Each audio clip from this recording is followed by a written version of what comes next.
Il y a un siècle. Ce 10 novembre 1920, la Grande Guerre est achevée depuis 2 ans. Dans la citadelle de Verdun, Auguste Tin, soldat de deuxième classe et pupille de la nation, dépose un bouquet d'œillets blancs et rouges sur le cercueil d'un soldat. Un parmi tous les combattants des Flandres, de l'Artois, de la Somme, du chemin des Dames, de Lorraine, de la Meuse. Un de ces braves.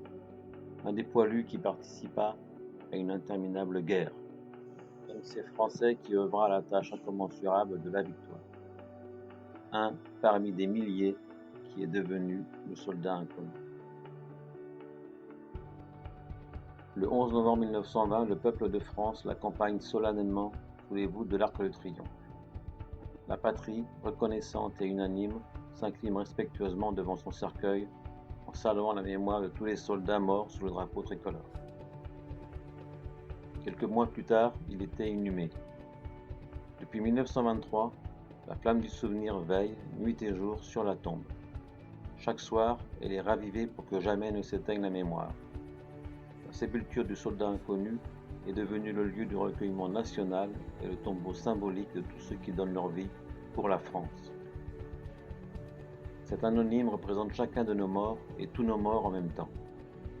Cette mémoire vit également dans chacune de nos communes, dans chaque ville et village de France, dans chacun de nos monuments aux morts, dans chacun des cimetières, dans nos mémoires familiales.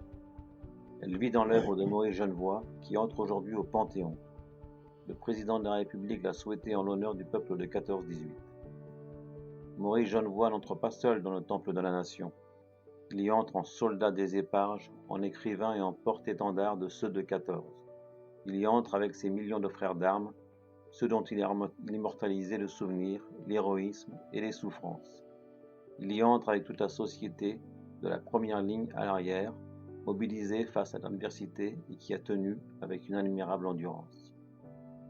8 millions de soldats combattirent sous les couleurs de notre drapeau. Aucun d'entre eux ne revint totalement indemne. Des centaines de milliers furent blessés dans leur chair comme dans leur âme. 1 400 000 tombèrent au champ d'honneur.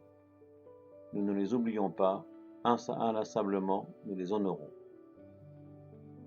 Chaque 11 novembre, la nation rend également un hommage solennel à tous les morts pour la France, ceux d'hier et ceux d'aujourd'hui. Chaque année, nous rappelons leurs noms. Chaque 11 novembre est un moment d'unité nationale et de cohésion autour de ceux qui donnent leur vie pour la France, de ceux qui la servent avec dévouement et courage. En ces instants, au souvenir des événements passés et aux prises avec les épreuves de notre temps, nous nous rappelons que c'est tout un peuple, uni et solidaire, qui fit la guerre, qui la supporta et en triompha.